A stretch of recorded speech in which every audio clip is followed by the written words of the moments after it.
Hello friends, कैसे हैं आप सब और कैसी चल रही है आप लोगों की पढ़ाई। आज मैं आपके लिए एक वीडियो लेके आई हूँ रीट की तैयारी के बारे में। दिए जैसे ही मंत्री जी ने ये बयान दिया कि रीट में दो की जगह एक पेपर होंगे, जो प्री और मेंस दो पेपर होते थे उनकी जगह पहले की तरह एक ही पेपर होगा, तो जो तैयारी करने वाले स्टूडेंट है ना वो थोड़े विचलित हो गए हैं। उनके माथे पर सिकन की रेखा बढ़ी है। वो ये सोच रहे हैं कि यार अब जब दो पेपर की जगह एक पेपर होगा तो सिलेबस क्या होगा, क्या कुछ चेंज होगा, क्या कुछ घटेगा, क्या कुछ बढ़ेगा। ये सारे विचार आपके माइंड में चल रहे होंगे और इन सबको लेकर थोड़ा बहुत डिस्टर्ब होना तो लाजमी है। तो जब मंत्री जी का ऐसा बयान सुनने में आया तो आपके माइंड में ये सवाल भी आ रहे होंगे कि वैकेंसी हो आ रही है, जब वैकेंसी आनी है तभी तो चर्चाएं हो रही हैं। बिल्कुल वैकेंसी आएगी, क्योंकि जब नई सरकार आई है तो एक बार तो आते ही सरकार वैकेंसी निकालती ही है। तो चुनाव अपने खत्म हो चुके हैं और आचार संहिता भी बहुत जल्द 2-3 दिन में समाप्त हो जाएगी। उसके बाद में जो ये भर्ती की प्रक्रियाएं शुरू होगी, बहुत सारी वैकेंसियां निकलेगी, उसमें है रीट की वैकेंसी। तो दूसरी भर्तियों के मुकाबले जो रीट की तैयारी करने वाले स्टूडेंट हैं वो ज्यादा होते हैं और हर बार ऐसा ही होता है, क्योंकि जो दूसरी भर्तियां निकलती हैं जैसे आप फर्स्ट ग्रेड की ले लो, सेकंड ग्रेड की ले लो, उनके एवज में जो थर्ड ग्रेड के जो पद निकलते हैं वो भी ज्यादा निकलते हैं। तो जाहिर सी बात है कि तैयारी करने वाले बच्चे भी ज्यादा ही होंगे। तो जिन्होंने तैयारी शुरू कर रखी है, जो तैयारी करते आ रहे हैं या फिर पिछले एग्जाम में थोड़े से नंबर की वजह से रह गए हैं, तो उनको तो पता है कि तैयारी कैसे करनी है, क्या क्या करना है। लेकिन जो बिल्कुल जीरो से तैयारी उठा रहे हैं, जीरो से तैयारी शुरू कर रहे हैं, उनको थोड़ी दिक्कत होती है कि क्या पढ़ना है, कैसे पढ़ना है, किस टाइम क्या पढ़ना है, टाइम कैसे मैनेज करना है, एक टाइम टेबल है जो क्या फॉलो करना है। तो इन्हीं बातों को ध्यान में रखकर मैं आज आपके लिए एक ऐसा ही सूटेबल जो सबके काम का हो, जो जीरो से शुरू कर रहे हैं उनके लिए भी, एंड जिन्होंने तैयारी शुरू कर रखी है, जो पढ़ते आ रहे हैं उनके लिए भी काम का है। मैं एक ऐसा टाइम टेबल बना के लेके आई हूँ। मैंने छोटी से छोटी बारीकियों को पूरा ऑब्जर्व करके एक जो परफेक्ट टाइम टेबल है उसको बनाने की पूरी कोशिश की है। एंड आशा करती हूँ कि जो मैंने टाइम टेबल बनाया है, इतनी मेहनत करके, आप मेहनत करके उस टाइम टेबल को फॉलो भी करें। देखो, पढ़ते तो सभी बच्चे हैं और अपने अपने तरीके से, अपने अपनी सुविधा अनुसार सब मैनेज करते हैं टाइम को, टाइम के अनुसार पढ़ते भी हैं। लेकिन अगर देखो पढ़ने का एक सही तरीका मिल जाए, एक टाइम के अकॉर्डिंग क्या पढ़ना है, कैसे पढ़ना है, टाइम को मैनेज करना है, टाइम को कैसे मैनेज करना है, ये सारा एक अच्छे प्रॉपर वे में मिल जाए तो ज्यादा हेल्प मिलती है। ऐसा नहीं है कि आज मैं ही आपको टाइम टेबल बता रही हूँ, आपने फॉलो किया भी होगा, सुना भी होगा, देखा भी होगा, लेकिन खाली देखने से सुनने से काम नहीं होता है। जो कोई भी, चाहे मैं हूं या कोई कहीं और से भी, अगर आपने टाइम टेबल देखा है, सुना है, तो आपको फॉलो करना पड़ेगा। ऐसा नहीं कि उन्होंने बताया था वो टाइम टेबल गलत है, जो मैं बता रही हूँ वो सही है, सारे सही हैं। यकीनन आप खुद भी एक बार बना लोगे ना अपने अकॉर्डिंग, मतलब धीरे, जो फ्रेशर है, छोटी छोटी आपकी जो कंडीशन है उसको ध्यान में रखकर एक टाइम टेबल आप बना लोगे ना, तो वो भी आप अच्छे से ही बनाओगे। जरूरत है तो उन चीजों को बारीकी से फॉलो करने की। जिस तरीके से बारीकी से हम टाइम टेबल बनाते हैं उसी तरीके से बारीकी से उसको फॉलो भी करना पड़ता है, तभी रिजल्ट मिलता है। और जो सरकारी नौकरी है वो इतनी आसान नहीं है, पढ़ना पड़ता है, टिक कर पढ़ाई करनी पड़ती है, तब जाके नौकरी लगती है। जिन्होंने नौकरी ली है, जो लोग नौकरी लगे हैं, उनसे जाके एक बात पूछिएगा कि नौकरी कैसे लगती है। ऐसे नहीं कि चलते फिरते 2-3 घंटे पढ़ लिए और नौकरी लग गई। नौकरी लगना कोई खाने का काम नहीं है, क्योंकि अपन नौकरी लगने के बाद में जो अपन को सुविधाएं मिलती है ना फाइनेंशियली, तो वो भी बहुत मोटी होती हैं। तो इस वजह से उन मोटी सुविधाओं के लिए मोटे तरीके से पढ़ना भी पड़ेगा, एक मोटा टाइम निकालना भी पड़ेगा अपनी पढ़ाई के लिए। तो फ्रेशर है, उनको थोड़ा शुरू करने में दिक्कत होती है कि वो समझ नहीं पाते थोड़े टाइम के लिए कि उनको पढ़ाई कैसे स्टार्ट करनी है और टाइम कैसे निकालना है। तो चलो देखते हैं कि उनको क्या करना है, कैसे करना है, टाइम को कैसे निकालना है। सबसे पहले आपको दिन की शुरुआत जल्दी उठने से करनी है। जल्दी उठने से मतलब ये है कि आपको 5 बजे तक उठ जाना है। 5 नहीं तो 5:30 तक तो आपको किसी भी कंडीशन में उठ जाना है, क्योंकि अगर आपको सपनों को पूरा करना है तो नींद तो उड़ानी ही पड़ेगी। नींद में अगर आप जो नींद में सपने देखोगे ना, वो पूरे नहीं होंगे। सपनों को हकीकत में बदलने के लिए उनके अनुसार आपको काम भी करना पड़ेगा। तो 5:30 बजे उठ जाने के बाद में आपको 6 बजे तक आपके जो रेगुलर अपने काम होते हैं, पानी पीना है, ब्रश करना है, फ्रेश होना है, सुबह किसी की आदत होती है चाय पीने की, कॉफी पीने की, जो आपकी जरूरी काम है वो कर ले। 2-4 काम है, ज्यादा मोटे नहीं है, टाइम वेस्ट नहीं होगा, आधा घंटे में आप ये सारे काम निपट लोगे। 6 बजे से आपको अपनी पढ़ाई शुरू कर देनी है। 6 बजे से लगाकर कंटिन्यू आपको 9 बजे तक अपनी पढ़ाई करनी है। तो एक इंसान की एक आदत होती है कि वो 2.5 से 3 घंटे रेगुलर एक ही जगह पर नहीं बैठ सकता। तो मैं ये नहीं कह रही कि आपको बिल्कुल हिलना डुलना भी नहीं है। आप हर 1 घंटे के बीच में 5 से 10 मिनट का ब्रेक ले सकते हो, क्योंकि अभी आपकी पढ़ने की आदत नहीं है, आप नया नया शुरू कर रहे हो, तो आपको सिटिंग पावर बिठाने में थोड़ी दिक्कत हो सकती है। तो ये देखो, अचानक से कोई काम सेट नहीं होता है, कोई भी काम हो वो टाइम जरूर लेता है। तो आपको सिटिंग पावर, जब तक आपकी सिटिंग पावर नहीं बैठती है, सिटिंग पावर बढ़ती नहीं है, तब तक आपको थोड़ा बहुत इधर उधर थोड़ा बहुत आप हो सकते हो। ऐसा नहीं है कि मैंने आपको बोला है कि 6 बजे से 9 बजे तक आपको टोटली एक ही जगह फिक्स होके पढ़ना है, ऐसा बिल्कुल भी नहीं है। आप अपनी सुविधा अनुसार थोड़ा बहुत उसमें फेरबदल कर सकते हैं। तो 6 बजे से लगाकर 9 बजे तक आपको पढ़ना है। उस बीच में आप हर घंटे बाद 5-10 मिनट का छोटा छोटा गैप ले सकते हैं। एंड 9 बजे तक पढ़ाई करने के बाद नाश्ता कर लेना है। 9 से 9:30 तक आधा घंटे में, देखो हालांकि नाश्ता करने में ज्यादा टाइम नहीं लगता है, 10 मिनट का काम है, लेकिन फिर भी आप आधा घंटे के लिए थोड़ा इधर उधर टहल सकते हैं, और कुछ काम है तो उनको आप निपटा सकते हैं। 9:30 बजे से आपको वापस पढ़ने बैठ जाना है। 9:30 से लगाकर 12 बजे तक आपको 2.5 से 3 घंटे की पढ़ाई वापस आपको कर लेनी है। देखो 12 के 12:30 भी हो सकते हैं। अब वापस मैं आपको एक बात दोहरा रही हूँ, बार बार आपको मैं बात ये दोहरा रही हूँ, ऐसा नहीं है कि जो मैं आपको फिक्स बता रही हूँ आपको फिक्स वही चीज फॉलो करनी है। आप अपनी, देखो हर इंसान की कंडीशन अलग होती है, हर इंसान की परिस्थितियां अलग होती है, तो आपको अपने उसमें परिस्थितियों के अकॉर्डिंग, कंडीशन के अकॉर्डिंग थोड़ा बहुत चेंज कर लेना है। तो ऐसे कोई हर्ज वाली बात नहीं, कोई नुकसान वाली बात नहीं है। अपना तो जो मेन फोकस है वो पढ़ाई करना है। तो इस बीच में आप 10-15 मिनट ऊपर नीचे हो जाएंगे तो कोई नुकसान नहीं होगा। 12:30 बजे तक पढ़ लिए, 12-12:30 बजे तक जो भी है पढ़ लिए। उसके बाद में आपको 2 बजे तक, 1.5 से 2 घंटे का टाइम मिल रहा है। 2 बजे तक आपको खाना, नहाना, रेस्ट करना, जो कुछ भी करना है कर लेना।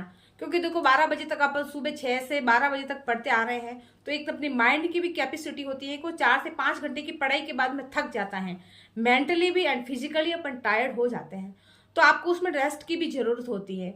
तो 12 बजे के बाद में या 12:30 बजे के बाद में जब भी आप पढ़ाई से उठो, उसके बाद में नहा लेना है, खाना खा लेना है, और थोड़ा बहुत रेस्ट भी कर लेना है। और रेस्ट में आपको ऐसा नहीं कि फोन देखना है।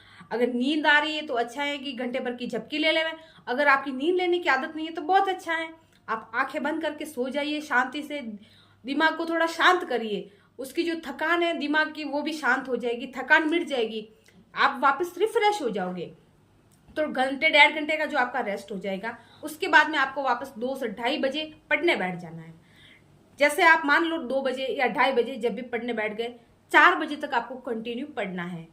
अभी ये होता है कि शाम के टाइम में अपना माइंड थोड़ा काम करना कम करता है, तो इसलिए आपको शाम के टाइम में थोड़ा जो इजी सब्जेक्ट है, पढ़ने में आसानी से रहे, जो इजीली समझ में आ जाते हैं, वो सब्जेक्ट आपको पढ़ने हैं। मोस्टली स्टूडेंट की जो पढ़ाई करते हैं उनकी चाय या कॉफी पीने की आदत जरूर होती है। तो अगर आपकी भी आदत है तो 4 से 4:30 बजे तक आप इस बीच में ये काम कर सकते हैं। चाय कॉफी है, जो कुछ भी लेना है आप ले सकते हैं। उसके बाद में जैसे ही आप इन कामों से फ्री हो गए, वापस पढ़ने बैठ जाइए। अब आपको उस टाइम से लगाकर 6 बजे तक वापस आपकी पढ़ाई करनी है। शाम को टाइम मैंने आपको बताया कि इजी सब्जेक्ट है, जो आपके इंटरेस्ट का सब्जेक्ट है वो ही आपको पढ़ना है। तो जैसे आपकी 6 बजे तक पढ़ाई हो गई, उसके बाद में 6 से 8 बजे तक आपको गैप ले लेना है। 2 घंटे में आपको कहीं बाहर जाना है, घूमना है, दोस्तों से बातें करनी है, जो कुछ भी आपके काम आपको लग रहे हैं वो कर लेना है। उसके बाद में आपको 8 बजे तक खाना खा लेना है। एंड खाना भी देखो आपका हल्का होना चाहिए, ऐसा नहीं कि खाना खा के जैसे ही पढ़ने गए और पढ़ गए, मतलब नींद आ गई। तो पढ़ना नहीं, अपन को पढ़ना है, पढ़ाई करनी है, पढ़ाई नहीं करनी है। तो वापस आप 8 बजे से लगाकर 10 बजे तक अपनी पढ़ाई कर सकते हैं। जो बच्चे दिन में रेस्ट करते हैं वो तो 11 बजे तक आसानी से पढ़ लेते हैं, क्योंकि वो उनका माइंड वापस रिफ्रेश हुआ होता है, फ्रेश होता है, तो इस वजह से वो शाम की पढ़ाई आसानी से कर लेते हैं। लेकिन अगर आपने दिन में रेस्ट नहीं किया है, आपकी आदत नहीं है, तो आप कोशिश करें कि 10 बजे सो जाएं, क्योंकि आपको सुबह वापस जल्दी उठना है, दिन भर की थकान भी है, तो इस वजह से आप 10 साढ़े 10 तक सो ही जाएं। तो ये तो हो गया जो आपका टाइम टेबल है, उसमें आपकी 8 से 10 घंटे की पढ़ाई आप आसानी से कर लोगे, क्योंकि आप देखो फ्रेशर हो, तो आपको जीरो से उठना है, जीरो से हीरो बनना है और उस कंपटीशन की दौड़ में आना है, तो इसलिए आपको थोड़ा ज़्यादा मेहनत करने की जरूरत होगी। जो पुराने स्टूडेंट है, जो तैयारी करते आ रहे हैं, उनका तो देखो पहले से अच्छा खासा बेस तैयार है, अच्छी खासी उनकी तैयारी है, तो उनको ज़्यादा इतनी परेशानी नहीं होगी जितना फ्रेशर्स को होती है। तो जो फ्रेशर्स है उनको ज़्यादा ध्यान देने की जरूरत होती है। तो आपको देखो पढ़ाई पे कंसंट्रेट करना पड़ेगा। शुरू में ये होगा आपका, आप ऐसे सोचो कि अभी तो वैकेंसी है नहीं यार, धीरे धीरे कर लेंगे, लेकिन ये धीरे धीरे वो वक्त इतना जल्दी आपके पास आ जाएगा कि आपको पता ही नहीं चलेगा। तो आपको अपना टाइम इधर उधर की बातों में तो बिल्कुल वेस्ट करना ही नहीं है। जितना आप टाइम दे सको उतना आपको अपनी पढ़ाई में देना है। रिश्तेदार, परिवार, दोस्त, सगे संबंधी, फोन, बातें, ये सब उनको एक बार रिजर्व कर लो बाद के लिए। इनको जो टाइम है अपना वो बाद में दे देना। अभी जो आपका टाइम है साल भर का, वो अगर आप एक बार पूरे डेडिकेशन के साथ आपकी पढ़ाई को दे दोगे ना, तो आपका वक्त बन जाएगा, आपकी लाइफ सुधर जाएगी। अगर आप में पढ़ाई का जुनून जाग ही गया है तो क्यों ना आप सरकारी नौकरी लेके ही रुको। तो ये तो हो गई आपकी टाइम टेबल की बात है। इसके बाद में मैं आपको कुछ इंपॉर्टेंट बातें बताना चाहूंगी कि देखो, जो मैंने टाइम टेबल बताया है वो हर किसी पर लागू नहीं होता है। कोई बच्चा है जो पार्ट टाइम जॉब कर रहा होगा, जो लड़कियां या जो औरतें घर पर रहकर पढ़ती हैं, उनके इतनी टाइम के लिए पढ़ाई करना मुश्किल होता है, इतना टाइम वो मैनेज नहीं कर पाती हैं। तो आपको भी देखो धीरे धीरे पढ़ाई के लिए टाइम निकालने की पूरी कोशिश करनी है। थोड़ा बहुत आप अपने साथ, अपने काम के साथ में कॉम्प्रोमाइज करें, उनको टाल ले, पढ़ाई कर ले, पहले आपकी जिंदगी बन जाएगी, आपकी लाइफ सुधर जाएगी। और दूसरी बात यह है कि अपने फ्रेशर्स की तो बात हो गई। अब जो पुराने कैंडिडेट हैं, जो तैयारी करते आ रहे हैं और अच्छी खासी उनकी तैयारी है, तो उनके लिए भी मैं कुछ जरूरी बातें बताऊंगी। आप एक बार उनको ध्यान से सुनिएगा और कोशिश करिएगा कि फॉलो करें। उनका तो देखो अच्छा खासा मैटर तैयार है, अच्छा खासा उन्होंने पढ़ाई कर भी ली है। कई स्टूडेंट ऐसे भी हैं जो पिछली भर्तियों में कुछ नंबर की वजह से या कुछ पॉइंट्स की वजह से पीछे रह गए हैं, तो उनको वापस अपनी भरपाई तो करनी है। इसे एग्जाम में कैसे भी करके किसी भी तरीके एडजस्ट करके इस भर्ती को निकालना है, एक सीट उनको बनानी है। वैसे तो आपकी अच्छी खासी कमांड है अपने सब्जेक्ट पर, अपनी पकड़ है, लेकिन फिर भी आपको अपने सब्जेक्ट को रेगुलर रखना है, रेगुलर पढ़ाई करनी है। जो भी आपके टॉपिक है, जो भी सिलेबस है, उसको 100% कवर करने की पूरी कोशिश करनी है। आपको ओवर कॉन्फिडेंट नहीं होना है कि यार मैं तो पिछली भर्तियों में थोड़े बहुत नंबर की वजह से ही तो रहा था, कुछ पॉइंट की वजह से तो मैं निकल गया था बाहर। तो ये बातें आपको नहीं सोचनी। आपको यही सोचना है कि यार मुझे कुछ नहीं आता है। आता आपको सब कुछ है, आपने अच्छा खासा पढ़ा है, एग्जाम भी दे रखे हैं, लेकिन आपको ये सोचना है कि मुझे कुछ नहीं आता है, तभी आप सीख पाओगे। अगर आपने ये सोच लिया ना कि मुझे सब कुछ आता है, मेरी तो अच्छी खासी तैयारी है, आप ओवर कॉन्फिडेंट हो जाओगे और जो आप सीख रहे हो, जो आप पढ़ रहे हो, वो भी आप नहीं कर पाओगे। तो ये काम आपको नहीं करना है और आपको अपने सब्जेक्ट पर अच्छी पकड़ बनानी है। जो कुछ भी पढ़ रहे हो उसको अच्छे तरीके से क्लियर कर लेना है। आपको किसी भी सब्जेक्ट को लेकर, किसी भी टॉपिक को लेकर ओवर कॉन्फिडेंट नहीं होना है। वो कहते हैं ना कि जो डेढ़ होशियार बनी वो हमेशा पीछे रिया करे। तो अपन ने पीछे नहीं रहना, अपन हमेशा आगे बढ़ना है। अनवास्ते अपन ओवर कॉन्फिडेंस, ज्यादा होशियारी नहीं करनी है। तीसरा काम जो आपको करना है वो ये है कि प्रश्नों को सॉल्व करना है। देखो, आपने जो थ्योरी थी वो तो पढ़ ली है। अब आपको जो ज्यादा से ज्यादा कहीं से भी ऑनलाइन हो या ऑफलाइन हो, जो प्रश्न बैंक है, PYQ है, जो कुछ भी जहां से भी प्रश्न मिले उनको सॉल्व करना है। इससे आपको खुद का इवोल्यूशन होगा। आप खुद देख पाओगे कि जो आपने तैयारी करी है, जो कुछ भी पढ़ा है, क्या आपको वो अच्छे से पता है, क्या अगर उनमें से कोई सवाल बनता है तो क्या आप उसको आंसर कर पाओगे। तो ये बात आपको जरूर ध्यान रखनी है। जितने भी, जहां से भी जो भी प्रश्न मिले आप उनको सॉल्व करना है और अपनी तैयारी को परखना है। चौथी बात है आपके लिए, चौथा जो काम है आपके लिए वो बहुत ही इंपॉर्टेंट है। आपने पढ़ लिया है, लेकिन उसको एक स्थायी रूप, परमानेंट रूप देने के लिए, ताकि आप एग्जाम तक भूलो नहीं और अच्छे से आपका कॉन्सेप्ट क्लियर हो जाए। इसलिए इसके लिए आपको रिवीजन करना पड़ेगा। Revision is most important part of our study. Our success is depend on revision. जितना रिवीजन करोगे उतनी ही आपने जो पढ़ा है, जो चीजें आपने पढ़ी हैं, वो आपके माइंड में परमानेंट फिक्स होती जाएगी। और जैसे ही एग्जाम में कोई प्रश्न आया उसको आप जल्दी से आंसर और अच्छे से सही तरीके से आंसर कर पाओगे। इसके लिए आपको रिवीजन करना बहुत ही जरूरी है। तो जितना पॉसिबल है, जितना हो सके, आपको रिवीजन करना है। काम जो आपको करना है वो ये है कि कई बच्चे क्या करते हैं, जैसे उन्होंने अच्छा खासा पढ़ तो लिया है और वो सोचते हैं कि यार ये सब तो पढ़ लिया, अब कुछ नया पढ़ लेते हैं। लेकिन आपको ऐसा काम नहीं करना है।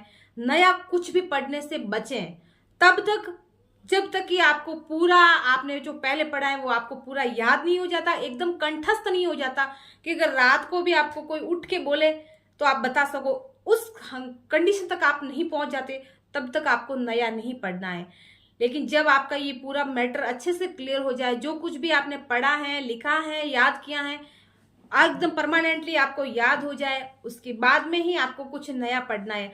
आपको लग रहा है यहाँ कि कोई बुक है, मतलब मोटी गाइड की बात नहीं कर रही हूँ, कोई भी बुक है कि अच्छी है, पढ़ने लायक है, किसी सक्सेसफुल इंसान ने आपको सजेस्ट करी है, तो बिल्कुल आपको पढ़ लेनी चाहिए, क्योंकि आपके पास में टाइम है। लेकिन टाइम का दुरुपयोग बिल्कुल भी नहीं करना है। टाइम है इसका मतलब ये नहीं कि आप इधर उधर कुछ भी पढ़ने में टाइम निकाल दो।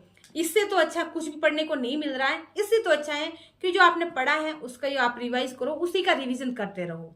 तो ये हो गई फ्रेशर्स की एंड जो पुराने कैंडिडेट हैं उनकी बात। अगर उसके बाद में भी आपको अपने टाइम टेबल से रिलेटेड, टाइम मैनेजमेंट से रिलेटेड कुछ भी क्वेरी है, कुछ भी आपका प्रश्न है, आपको कुछ प्रॉब्लम आ रही है, तो आप कमेंट करके मुझे बता सकते हैं। मैं आपके कमेंट के जवाब देने की 100% कोशिश करूंगी और मैं चाहूंगी कि जितना हो सके मैं आपकी मदद करूं, ताकि जिस तरीके से मैंने मेरे सपनों को पूरा किया है आप भी सपनों को पूरा करें एंड आगे बढ़ें। फ्रेशर्स को मेरी शुभकामनाएं कि आप तैयारी करो और जीरो से हीरो बनो। धन्यवाद।